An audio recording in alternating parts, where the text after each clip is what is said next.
Hey guys, I'm Jessie, and today I am doing my quarter 2 Exploding TBR. I had so much fun doing this the first 3 months of the year, so we're gonna do it the second 3 months of the year as well. My goal with this, same as it was before, is to read stuff I own, either like it and keep it and continue on if it's a series, or unhaul it and pass it on to a better home. Usually I unhaul one of, a few ways. I either give it to my friend who is like an adult like me. I give it to one of my nieces. I have a 16 and a 13-year-old niece who are both big readers. Or I take it to my used bookstore, get credit, and that way I can bring new books into my house that I do want to read. As you can see, it may look like a lot, but I don't have very much space. And I am a collector. I like to keep books on my shelves that I am going to love, that I'm going to reread, that I'm going to recommend all the time. And if I am taking up room with books that I haven't read, that I don't think I'm going to like, or with like 3-star books that I'm not loving, like I don't have room for those 5-star books that I do love. So this experiment is all about unhauling and making room and also learning my own reading taste a little bit more. Because honestly, I was a big reader as a kid. Then I kind of like dropped out of it. I had my own kids and I was going to school and I was doing all these things. And then when 2020 hit, I had so much more time and I really discovered my love of reading again. That is when I started this channel. And now I'm really just like rediscovering what I love, what I currently love, what I used to love that I probably don't love anymore. And yeah, I'm just kind of going through it all and bringing you along with me. And we are going to jump into it. I actually have 11 books this quarter. I'm trying to do 10 a quarter. So that is 40 books in the year that I'm trying to get rid of or keep. And if you watched my last one, you saw I ended up technically keeping 4 and getting rid of 6. But one I hadn't quite finished yet at the time. So that one will also probably be unhauled because I was liking it, not loving it. Didn't want to continue the series. And then the other one I'm only temporarily keeping until I finish the series. And then I'm going to unhaul the whole series just because I think my niece would like it more. So technically, I am keeping 2 books out of that 10-book TBR. And the rest are going to be going away. So that actually makes me really happy. I love unhauling.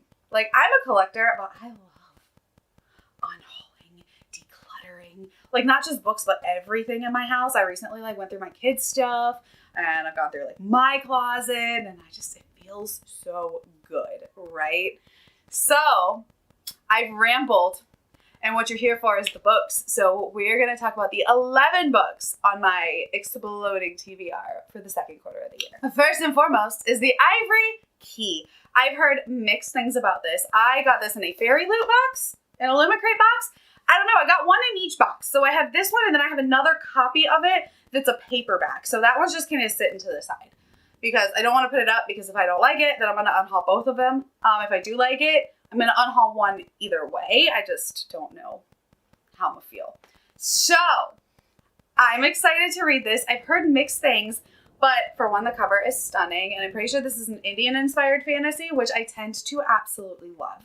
I have heard that it reads a little young, that it's on the younger side of YA, which I'm typically fine with if I go into it expecting that, right? If I go into it knowing that it's on the younger side of YA, I know to go into it with a headspace of who the target reader is. So when I rate middle grade, I try to be less harsh than I would on an adult book because I am not the target audience. My daughter is, right? My 9-year-old is. So I go into this trying to think, would a 14, 15, 16-year-old like this? So, woo! It is storming something fierce today, so we're trying to get through this. But yeah, this is the first one on my Exploding TBR. Then we've got this book. It is Ship of Smoke and Steel. And this is by Django Wexler. I've actually never read anything by Django Wexler, but I've heard good things about him, but not this book necessarily. I've never really heard anyone talk about this book. I ended up picking it up super cheap at a sale or something. And honestly, I have no idea what this is about other than it has been on my shelf and I picked it up forever ago. I have a habit of picking stuff up at either the used bookstore or the library sale and just like grabbing because they're so cheap. But yeah, we're gonna see. We're gonna see what this one's about because I have no idea. It says there are 9 wells of sorcery, the pathways of magic the ancients burned into the fabric of the world. Most people can't touch any of them. Those who can reach at least one are called mage-born. Most of them can draw only a trickle of power from 1 or 2 of the wells. They are the touched. A few can manage more, enough to matter, enough to kill. They are the talents. A handful, the adepts, have full access to the power of their well. That is me. My well is Melos, the well of combat. War. I mean, it sounds interesting, but like no one's talked about it, so I don't know anything about it. We'll see. Then we've got another book box book, and it is Jade Fire Gold, and this is a standalone fantasy. And I've, again, heard a lot of mixed things. I've heard a lot of people say that this should have been a duology, not a standalone, that it's very rushed. And honestly, I'm just really intrigued, so I put it on here. Also, this serves the purpose of me trying to read my book box books. So I figure this Exploding TBR is a good way to read what's on my shelf and try to make me read my Fairy Loot Illumicrate books and get them out of the way. Because honestly, if I don't love it, I would love to pass these on to somebody who will because they're so pretty. And it's like, I always hope to love them. Like, I never go into it hoping not to like a book. But if I don't like it, I get very excited to give them to somebody who I think will. So it's a win-win either way. Then I've got one that I have really high hopes for that I really think I'm gonna like. And I put it on here just because I keep putting this book off. And that is We Hunt the Flame by Hafsa Faisal. I really want to get to this. This one's high up on the priority list because I really do think I'm gonna like this. I've heard such good things. I know Angela from Literature Science Alliance loved it. And we have really similar tastes. I really want to get to it and then hopefully read the sequel if I do love it. And if not, it's going to go away and it's not going to hurt me. So either way, but I really, really hope I like this because it sounds really up my alley. Then I've got one that is very outside of my comfort zone and I'm not sure about, but I picked it up to try to push myself outside of my comfort zone. And I have 2 books in this series. So we're going to try to get to Princess and the Fangirl. This is a contemporary romance. Jessie, who are you? And who do you think you are trying to read a contemporary romance? I don't know. But I picked it up and it looks really cute. Like, the concept sounds cute for a romance, right? It is set at like a con. I love cons. Like, it just sounds like it's gonna be cute. And I also have, I think, Geekerella over on the shelf somewhere. I think this is the first one. If not, let me know and I'll swap this for Geekerella. But yeah, I'm excited. I want to see. And if I don't like it, that's fine. But it looks like it's going to be like a short, quick read anyway. So we'll see. Push myself outside of my comfort zone. Woo, the next one. This book is beautiful, but I don't think I've heard a single positive thing about this book, and it really puts me off. And that is Witches Steeped in Gold. This is the Fairy Loot edition, and isn't she lovely? Isn't she? I just noticed that like at least 3 of the books on this are from book boxes, so that makes me feel good. But this is supposed to be like a Jamaican-inspired fantasy following 2 witches that are kind of like enemies, and they have to work together. And I've heard that it really falls flat, and that I don't think I've met anyone that I've talked to personally that has really loved this, so I'm intrigued, right? Like, I love this cover. It is stunning. But if I don't like the book, then I will give it away. And someone else can have this beautiful edition because I don't need it taking up room. Ha-ha, y'all! I'm finally going to do it. I am finally going to do it. Let me know if you want a full reading vlog on this next one because I am going to read it, I am going to do it, and I am going to see what the hype is all about. And that is A Court of Thorns and Roses. I picked this up at my local used bookstore for like $2, knowing I may not like it, but it was $2. And honestly, it's going to be an interesting journey. I don't like fae. I picked this up before, like way before I realized I don't like fae.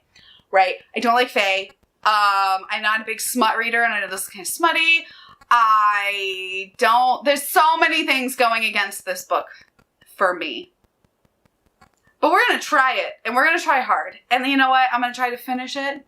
I know full spoilers, right? So, like, I'm pretty sure kind of what happens. I know the love interest situation and stuff like that, but we're gonna give it the good college try, right? Next up is another, like, YA book I've had on my shelf forever, and honestly, I don't even 100% remember what it's about, and that is The Merciful Crow. I know there's, like, I think the sequel is out. There might be a trilogy out. I don't know. Picked this up forever ago, and I know it's, like, set in a world where, like, the Crow cast of people are the only ones that can, like, touch the dead. So they're, like, the coroners, basically, in this world, but they're still, like, shunned, and I don't know. I've heard not really much about this series, so I don't know much about it, but the cover's really cool, and I like crows, so, like, that might be a positive. I like crows, and I like the cover, so we'll see. Next up is another one that I've heard a lot of mixed things about. I don't think I've met anyone personally that really, really loves this, and that is Fate of the Fallen. The synopsis kind of intrigued me because I'm pretty sure it's like a play on the Chosen One trope, where the Chosen One doesn't want to be the Chosen One, and maybe the side character's the Chosen One. I don't know, but, like, it seems like the concept is interesting, right? But I'm not 100% sure because no one really speaks positively about this, so I don't know. Matthias is some kind of prophesized hero, and she's taking him away to save the world. They're leaving. Alasso glanced up, looking at his father pointedly through the woods. Alasso then took a deep breath. He's my brother. I may not be part of his destiny, but our fates are intertwined. I will go with him. Then, you'll leave the forest, Aleo said. Someone has to keep the Chosen One's head on his shoulders. How far do you intend to follow him? As far as he needs to go. So it sounds from that, like, snippet on the back like we're following a side character, basically, in the Chosen One journey. And you know what? That could be really cool. Next, we've got The Black Company by Glenn Cook. This is, like, the full bind-up, right? So I don't know if I'm going to read the full bind-up or if I'm just going to read, like, whatever the first one is.